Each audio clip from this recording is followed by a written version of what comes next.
This is the National Park Service Community Briefing, Officer-Involved Shooting, Body-Worn Camera Recording for Yellowstone National Park, Canyon Village, on Thursday, July 4th, 2024, at 8:05 a.m. This briefing is intended to provide the public with information about an officer-involved shooting that occurred in Yellowstone National Park on Thursday, July 4th, 2024.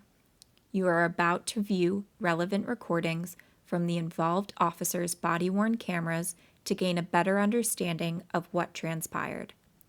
We are committed to upholding our responsibilities around trust and transparency with the American public. Releasing body-worn camera footage from critical incidents is one way in which the National Park Service ensures transparency with the communities we serve. This incident is still under investigation, and all statements in this briefing are based on the details currently available. As the investigation progresses, additional information may emerge that could change our understanding of the incident. Portions of the audio and video have been concealed to protect privacy. The National Park Service employs more than 1,200 federal law enforcement officers who work to protect people and parks. Their duties include enforcing federal, state, and local laws in and associated with National Park Service property, responding to emergencies, assisting visitors, and protecting natural and cultural resources. NPS law enforcement officers and United States Park Police officers are equipped with body-worn cameras. We use body-worn cameras to foster public trust, enhance transparency, and ensure public safety by providing an accurate record of law enforcement encounters. Positioned on an officer's torso, body-worn cameras do not capture everything the officer sees or hears. The field of view can be obstructed by the movements of the officer or others nearby. Note that the initial seconds of the footage may lack audio. Yellowstone National Park, established in 1872 as the first national park in the world, spans 3,500 square miles and extends across the states of Wyoming, Montana, and Idaho. Canyon Village is located in the central part of Yellowstone National Park. It provides accommodations, dining options, and visitor services, including the Canyon Visitor Education Center. Like other national parks across the country, Yellowstone partners with third-party companies known as concessioners to provide services to NPS visitors. Concessioners hire their own employees who are not NPS employees. Xanterra Parks and Resorts is a private concessioner authorized to operate campgrounds, lodging, food and beverage, retail, and other services in Yellowstone National Park.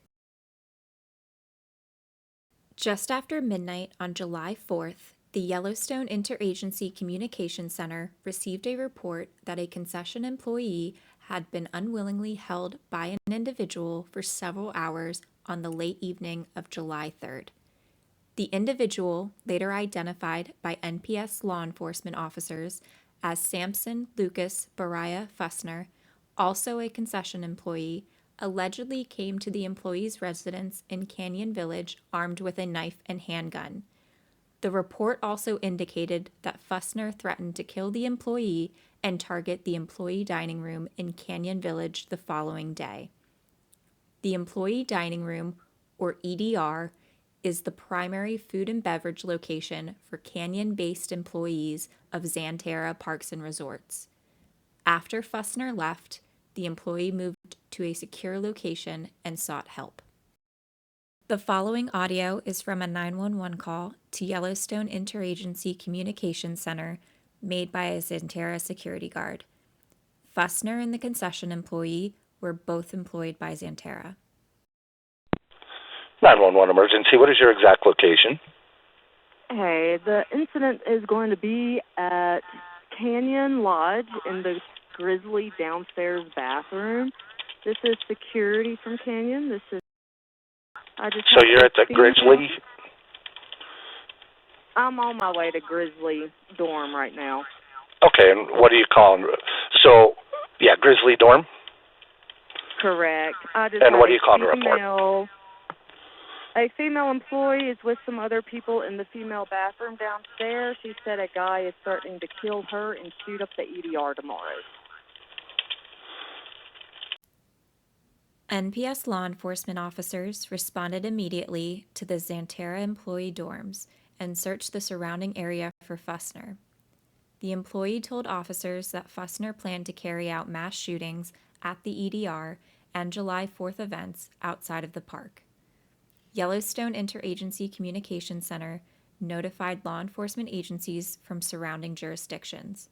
With Fussner at large, officers were strategically deployed to protect areas frequented by park visitors and concession employees.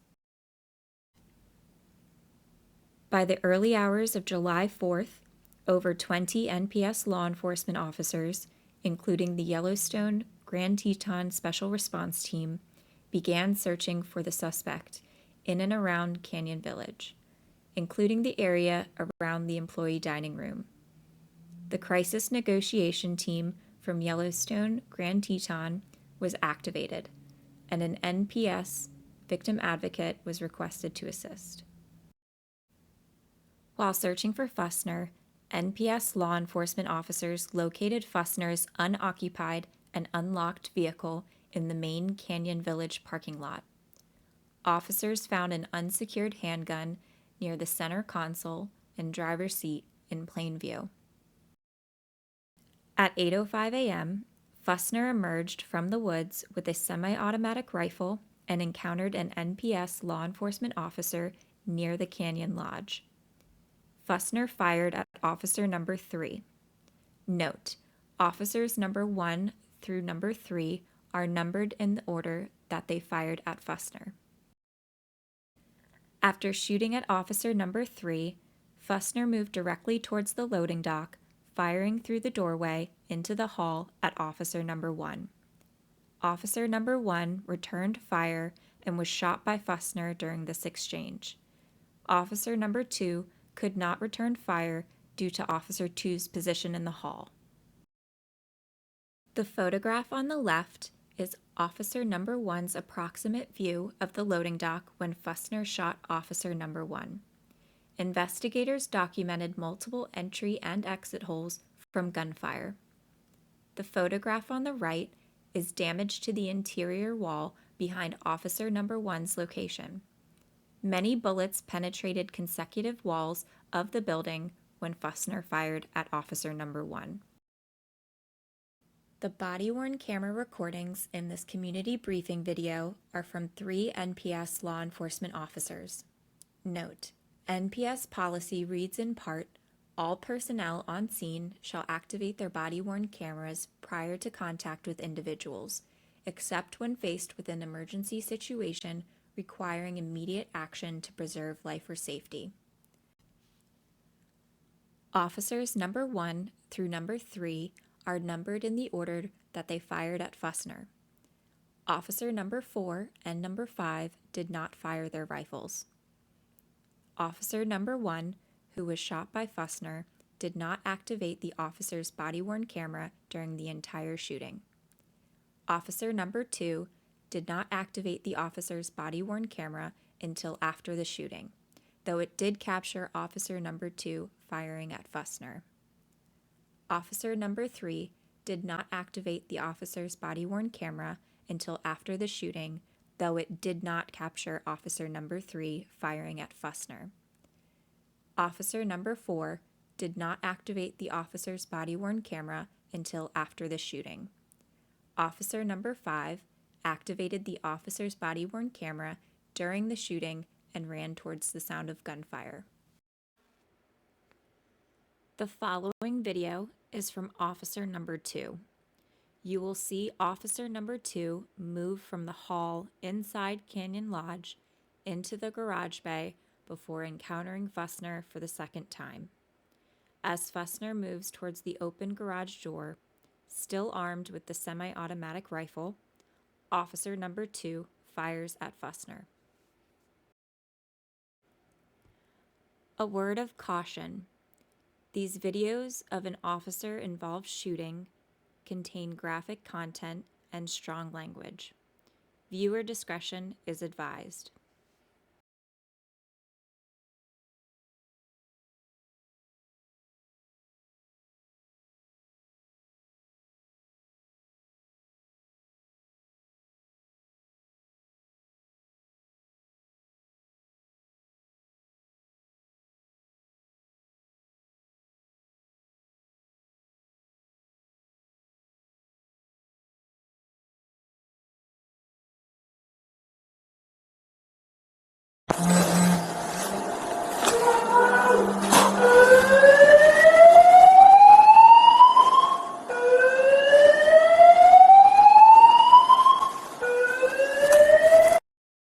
Are you good?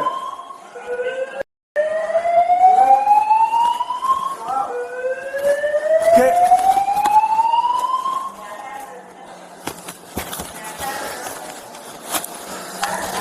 Is he on the ground?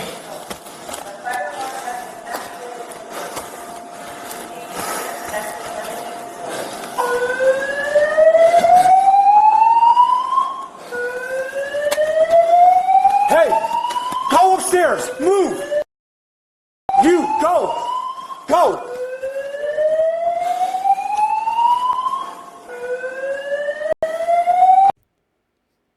The next slide shows the same video, slowed down to allow the viewer to clearly see officer number 2 encountering Fussner. Officer number 2 is firing a semi-automatic rifle. Fussner is armed with a semi-automatic rifle.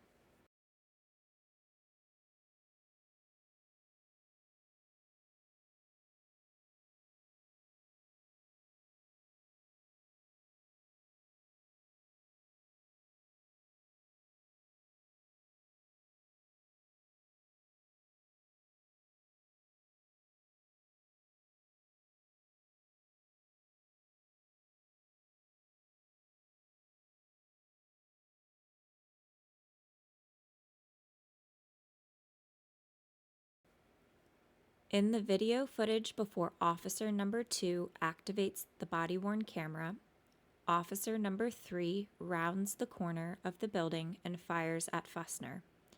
Fussner falls to the ground. The following video is from officer number 2. You will see officer number 2 move back through the canyon lodge and exit onto the loading dock. The video shows Fussner now on the ground.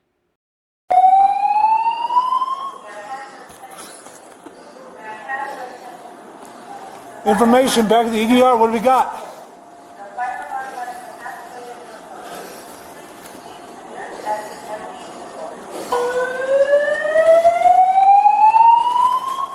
I need one EMS. He's been hit in the one EMS.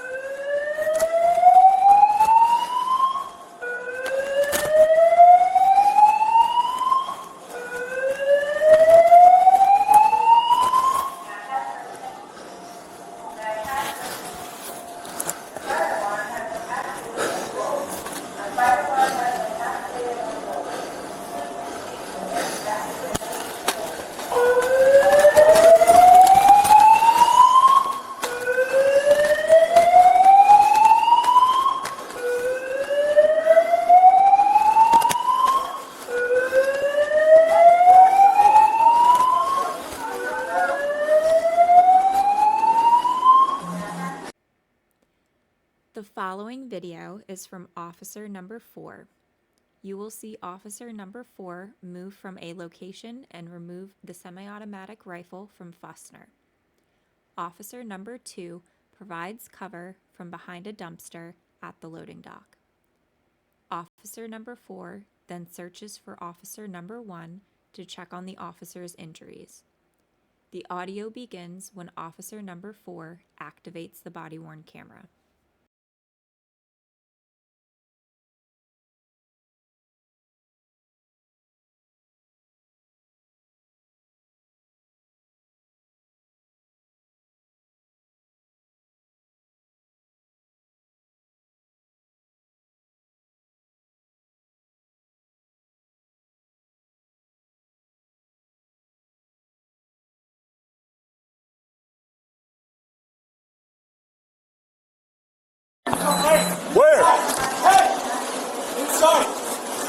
Secure the firearm. Hey! Cover! Cover!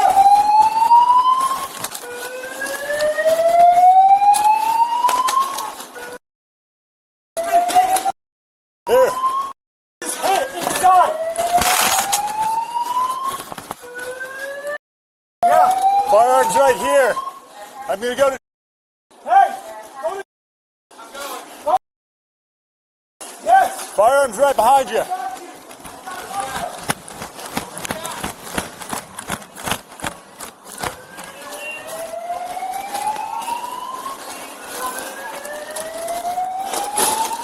You in there? With you!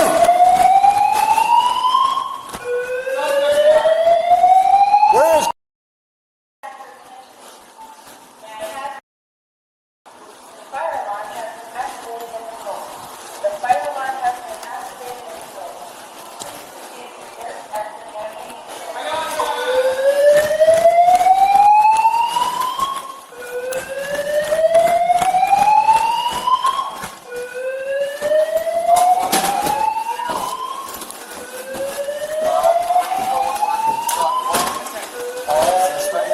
Yep, we're good.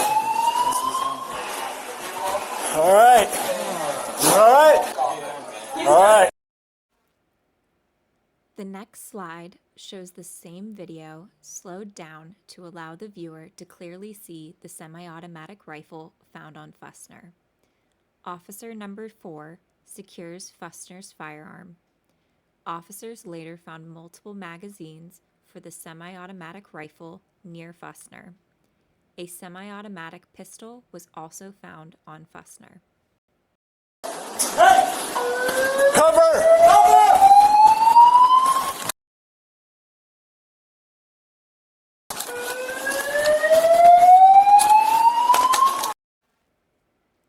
The following video is from officer number 5 running towards the sound of gunfire located near the loading dock of the Canyon Lodge.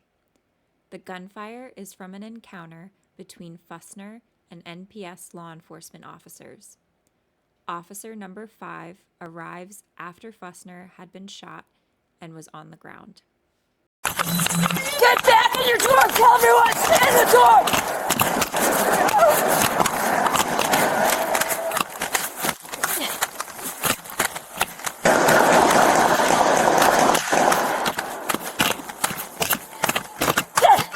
Stay down! Stay down! Get down!